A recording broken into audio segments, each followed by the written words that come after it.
ایک مرتبہ اللہ تعالیٰ نے موت کے فرشتے سے پوچھا، تم روزانہ ہزاروں جانیں قبض کرتے ہو، کیا کبھی تمہیں کسی پر رحم آیا؟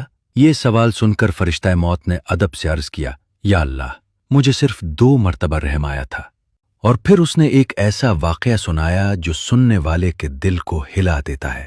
فرشتے نے کہا، پہلی مرتبہ مجھے اس وقت رحم آیا جب سمندر میں شدید طوفان آیا ہوا تھا، رات کا اندھیرا، تیز ہوائیں اور ایک جہاز لہروں میں ٹوٹ رہا تھا۔ لوگ چیخ رہے تھے، مدد کے لیے پکار رہے تھے، مگر کوئی سننے والا نہ تھا۔ اسی ہنگامے میں ایک عورت لکڑی کے تختے کو پکڑے تیر رہی تھی، اور اسی حالت میں اس نے ایک بچے کو جنم دیا۔ وہ بے بس تھی، کمزور تھی، نہ اس کے پاس دودھ تھا نہ کوئی سہارا، اور اسی لمحے تیرا حکم آیا کہ اس عورت کی روح قبض کر لی جائے۔ فرشتہ موت نے کہا، یا اللہ، میں نے تیرا حکم پورا کیا، مگر جب میں نے اس نومولود بچے کو اکیلا، بے سہارا اور لہروں کے درمیان دیکھا تو میرے دل میں اس کے لیے رحم پیدا ہوا کہ یہ بچہ اب کیسے زندہ رہے گا، کون اسے سنبھالے گا، کون اسے پالے گا؟ پھر فرشتے نے عرض کیا، یا اللہ، دوسری مرتبہ مجھے رحم اس وقت آیا جب ایک بادشاہ تھا، شداد، تو نے اسے بے شمار دولت دی، وسیع سلطنت دی، مگر وہ غرور میں آ گیا اور کہنے لگا، میں زمین پر جنت بنا کر دکھاؤں گا۔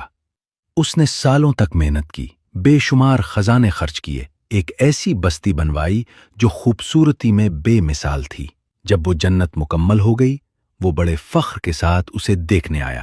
جیسے ہی وہ داخل ہونے لگا، ایک پاؤں اندر اور ایک باہر تھا۔ اسی لمحے تیرا حکم آیا کہ اس کی روح قبض کر لی جائے۔ یا اللہ، میں نے تیرا حکم پورا کیا، مگر اس وقت مجھے اس پر رحم آیا کہ اس نے ساری زندگی اس جنت کو بنانے میں لگا دی، اور جب دیکھنے کا وقت آیا تو وہ ایک قدم بھی اندر نہ رکھ سکا۔ یہ سن کر اللہ تعالیٰ نے فرمایا، اے موت کے فرشتے، جس بچے پر تمہیں سمندر میں رحم آیا تھا، وہی بڑا ہو کر شداد بادشاہ بنا تھا۔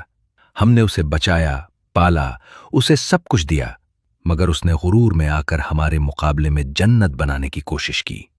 یہ سن کر فرشتہ موت خاموش ہو گیا، اور حقیقت واضح ہو گئی کہ اللہ کی ہر تقدیر میں حکمت ہوتی ہے، چاہے وہ ہمیں اس وقت سمجھ آئے یا نہ آئے۔